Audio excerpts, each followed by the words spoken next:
না খাওয়াই বিদায় দিয়ে দেবে সবাই জানো রইলে দেখে না তারপর আছে যাই হোক তাবারক নাই আগামী দিনে আল্লাহ ব্যবস্থা করে দেয় ইনশাআল্লাহ। শোনেন তাবারক থাকলে বরকত হয়, বরকত হয় না? এই কমিটির আমি কম এই হারারাই দাওয়াত টাওয়াত দিয়ে রাইস চৌধুরীর মতো বয়স হইয়া না খাওয়াই আড়াই দিবেন মেহমান, এটা কি হয় নাকি? এটা হয় নাকি? এটা হয় না।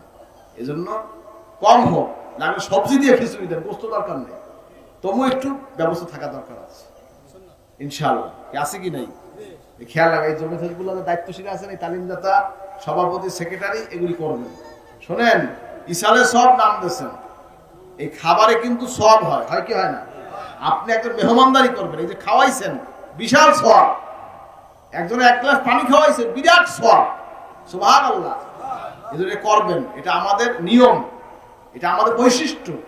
ইসালে সওয়াব মাহফিল যেখানে হয় সেখানে কোরআন শরীফ তেলাওয়াত হয়, সেখানে আপনার নবীর সাথে দরুদ শরীফ পড়া হয়, মিলাদ শরীফ পড়া হয়, নবীজির জীবনী সম্পর্কে আলোচনা হয়, সেখানে আপনার ইসালে সওয়াব হয়, সেখানে আপনার দোয়া হয়, দোয়ার পর একটু মেহমানদারি করা